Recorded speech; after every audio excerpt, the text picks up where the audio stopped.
Here with Bandits head coach Dakota Mason. A couple home games this week for the team. Coquitlam tomorrow, but the Sherwood Park Crusaders in town again tonight. It was just 2 weeks ago that they were here. That great weekend that the Bandits had at home to get back on track, and then looks like it carried into that road trip last week out to Trail and Cranbrook. Congratulations on the two wins. What really worked well for the Bandits on that trip last weekend? Yeah, we just wanted to play a simpler game, more of a road style game, be good defensively, be stingy, and I think we did our part on both nights. I mean, when you can hold a team like Trail to a low shot total like we did, obviously you're doing something well. So we wanted to compete, we wanted to play simple. We just didn't want to beat ourselves, and we found that we were doing that quite often during our little losing streak there. So we wanted to make sure we just got back to what was making us successful. You still need to make plays, but you really have to manage the puck and manage games in a league like this where every team's so good. So I was really proud of the guys, the way that we came back after that losing streak for the 4 games that we've won so far. We just got to keep it going, make sure that we don't get too high. We made sure our guys didn't get too low during the streak. So I'm really liking where the guys are at right now, and it's just about continuing going forward. There was a lot of intensity in that game in Trail a week ago, and right in the middle of it was that fight that Calhoun had in the second period that we talked about last week about sparking the team. How do you think the players benefited from playing in a game like that, as you said, had a playoff-like atmosphere from it, and how do you think they handled that sort of situation? Yeah, I mean, we knew that what we were going to expect. When they came here, they gave us a really tough game, and I know our fans left extremely impressed with how that game looked. It was extremely fast, extremely competitive.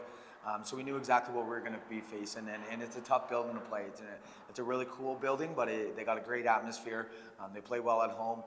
But yeah, it's a big moment for us. We needed guys to step up in different situations. We had a big performance out of Z, big performance out of Ike. Lester on the scoreboard, but Dante Siciliano had an outstanding performance. His gaps were really good. I wouldn't have wanted to go in on his side of the ice if I was playing that game. So when your leaders step up like that in big games like that, then it shows a positive message to the whole group. And just the big takeaway from the Cranbrook game, what would that have been?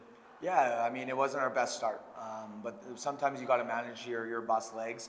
It was a unique trip for us, having to go from Trail to Cranbrook on a game day, having to stop off in a different town to eat food. So took a little while for us to get our legs going. Lincoln came in, and he was big when we needed him early to get our legs back into it. And then the power play got us a couple goals to kind of get going. So yeah, not every game is going to be your A game, but you still need to find a way to win. And it's tougher on the road, but yeah, I was proud of the performance on both nights. How about Isaac Johnson, who we've talked about lots on these interviews, but it's hard not to talk about him when he's the second star of the week. He had 2 goals in the Trail game, 2 goals in the Cranbrook game. I mean, was there a player that had a bigger impact than Isaac Johnson? Yeah, I mean, definitely not.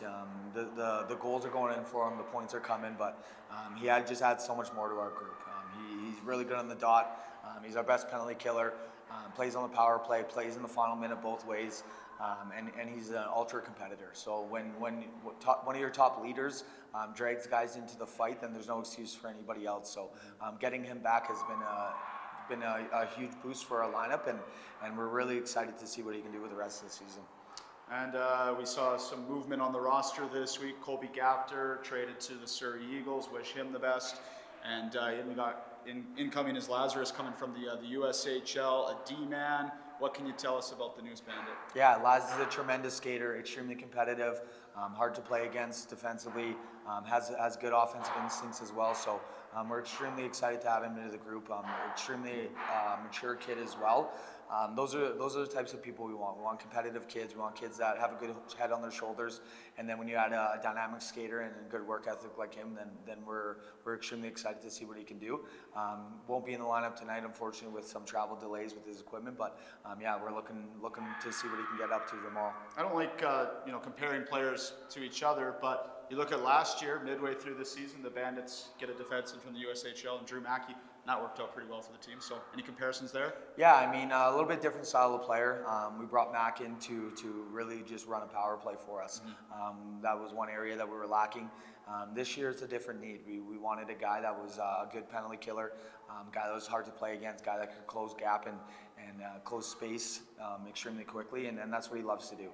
He's had some injury troubles over the last little bit, so he was just getting back to it, and we feel like he didn't get a great opportunity in the USHL, so I know he's excited about the opportunity here and to see what he can do with it. All right, the Sherwood Park Crusaders, a team we probably know better than anyone else, and we just saw them a couple weeks ago. What's the key tonight? Yeah, we need to defend. They're going to be quick in transition. We've had their number the last 2 games. We know that they're going to be up and excited for that. So we manage the pucks. We be good in transition. It's going to be a good night for us. Looking forward to it. Best of luck. Thanks for having me. And it's head coach Dakota Mason.